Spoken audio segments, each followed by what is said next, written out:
Hi everybody, it's Dave O'Dart here, and I'm going to do a series of little drum lessons for my students that I normally see in schools across Telford and Wrekin, but obviously with the current situation we can't come out to you, so I thought I'd cover some of the little things that I often get asked about and don't have the time to cover with you when I'm coming into school. The first being how to properly maintain and tune your drums so you get the best out of them, because a lot of the time when I come into schools and I get people saying to me, I haven't been able to practice because my drum kit doesn't sound the same as this one, it sounds horrible, I don't like playing it, and it could be really easy to sort that out. So I'm actually maintaining a drum kit here that I'm going to be putting into one of the schools eventually. I've already taken it apart and given it a good clean, so I've used a bit of sift cream to clean up the metalwork around here, and I've used polish to get rid of all the muck and dirt that was on the drums itself. And now I'm at the point where I'm going to put some skins on it and try and tune it. So here we go. Join me and see what you think. First of all, I need to make sure that I've got the drum the right way up, and you can often tell because the fixing point for the drum where it meets the drum kit is near the top of the drum, not near the bottom. So this is upside down and this is the correct way up. So that's the first thing. Another indicator might be to look at the badge, because if the badge has got the writing the right way up, then you know you're in the right place, don't you? So I'm going to start by looking at the drum. I've checked inside and I've made sure that all of the little screws that hold these things called the lugs in place are tight. So that's something that often happens on drums where they come loose and fall out into the drum and you end up having a rattle. So I've done that. And I've checked all this, what we call the bearing edge of the drum, just to make sure there's no debris or splinters or anything that might damage a new drum head. And it all seems pretty smooth. So I'm going to get my drum head. So I've gone for this one called Code, which I ordered off eBay. It wasn't very expensive, it was £9, and bearing in mind the equivalent sort of Remo or Evans head is going to be that and an extra half. You're talking about probably £16 for a head. So £9 seems pretty cheap to me, and it's a coated single pine head. So I'm a bit particular about when I put drum heads on drums. So I'm going to make sure that the logo of the head is in line with the logo from the drum, just because I think that's a nice little touch. And the first thing I need to do is put the drum head onto the drum, and I just use my fingers to try and make sure that it's seated on that thing called the bearing edge, which it is. It's got a nice fit here. I'm then going to get the rim of the drum, which again was really mucky and dirty, so I've used a bit of sift cream just to bring it up so it gets a sparkle back and looks brand new now. And I'm going to place that to make sure that the holes in the rim match up with where the lugs are on the drum itself, which will make putting the tension rods, which are these little things, in nice and easy. Another little tip with these is to make sure that you've got a little pot of Vaseline or something similar, and to make tuning a lot easier and smoother, if you just dip the tension rod into the Vaseline, and then when you put it in, it should help lubricate it. So I'm just dipping each one of those in, and what I'm doing is I'm putting a tension rod in either side of the drum, so one this side, so that we're not over tightening one side at one time. And then what I do is I just wind them in with my fingers until they won't turn anymore, what we call finger tight. And then once I've done that with those two, I can get another two, and just repeat that process until they are all in the drum. Different drums have different amounts of these tension rods. Generally speaking, the more expensive the drum, the more tension rods it has, because the more it has, the easier it is to tune. So here we go with another couple. I hope you're all right out there, and now that school's closed, you're finding lots of things to do. So I certainly am, with jobs around the house that I need to do, this being one of them. I'm just going to keep doing this. So we're almost there with this first head. So, okay, so this particular drum has got 5. So all going to make sure they're all finger tight. So that's good. Now the other thing that you need when you're putting a drum skin on a drum is to make sure that you've got one of these things, at least one of these, which is called a drum key. It's the same as a radiator key, so if you haven't got an actual drum key, then if you can grab your parents' radiator key, as long as you make sure you give it back to them, because they're needed. So I've got a drum key here, so before I start playing around with these drum keys, I'm just going to press the drum head in the middle here, which again just make sure that it's seated on the bearing edge of the drum.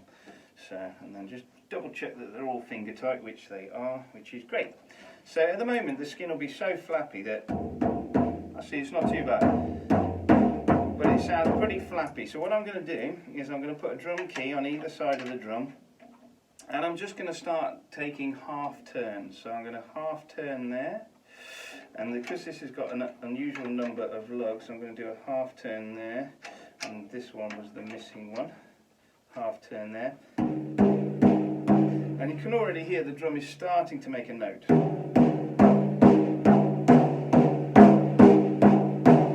Now, as soon as I press in the middle of the drum, bedding it in, we call this, it's going to change. It's going to go deeper because we're stretching that drum head in. So let's have a listen to it now. Now you can hear that's gone quite a lot lower than it was a couple of seconds ago.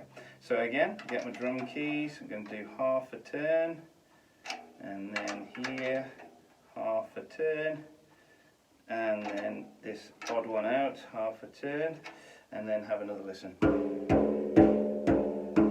Now at this stage I'm trying to listen out. I'm tapping my finger next to where the tension rod is and having a listen to the pitch of the drum at that point. And I'm trying to make sure that they all sound about the same. And I'm being pretty lucky here because that actually sounds alright. So I'm now going to press in the middle again, just to stretch that skin in. If you don't do this process of stretching in the skin, what you'll find is that you get it sounding the way you want it, and then as soon as the radiators go off and the room temperature changes, you're going to find your drum going out of tune. So bed it back in and have another listen. Now I've done that, I can hear that this one is lower than this one. So I need to go to the lower one and just tweak it slightly just to bring it up. And have another listen.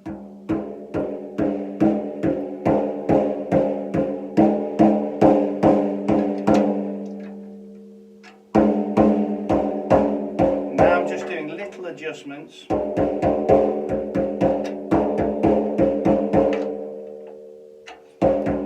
And now it's at the stage where I can have a listen to that first head. So grab a drumstick, let's have a listen. Now that's with one drum head on, and this is called the batter side. I'm now going to turn it over and do the same thing, but this time we've got the reso or resonant head to do the same thing with. So that tends to be a clear head, so this is the one that came off the drum before I cleaned it, so I'm going to pop this one back on. Same process, so just making sure it's sitting on the bearing edge of the drum there, which it is nicely. Grabbing the rim of the drum, placing it on so that the holes line up with the tension rods. Getting the tension rod, dipping it in just the very end of the thread in the Vaseline or petroleum jelly, or whatever you want to call it, and putting them in opposite sides again. So, there we go.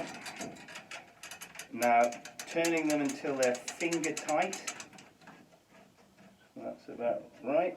Do the others. It's a bit of a long process this, but if you get used to it and you do it regularly on your drum kit at home, it should sound fantastic. And I found over the years, the more I've done this, the easier it has got. It's hard to teach somebody to tune it. It is one of those things where you have to play around with it quite a bit until you get comfortable and you know the sort of sound you'll get from a certain size of drum. So this one is a 13-inch tom-tom that I'm working on at the moment, and I've got an idea in my head of what a 13-inch tom-tom should sound like, having done it so many times, and that really helps me when it comes to tuning it.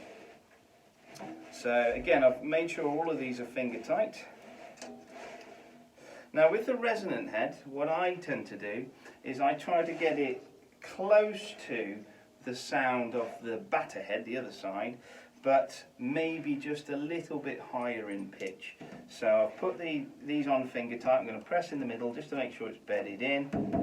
Again, it's not going to make much of a note at the moment. So again, starting at a point where I remember, I'm going to go here and here, and I'm going to give half a turn, and then I'm going to do the same here and here. And then on this drum we've got the odd one out, which is this one here. Going to have a listen.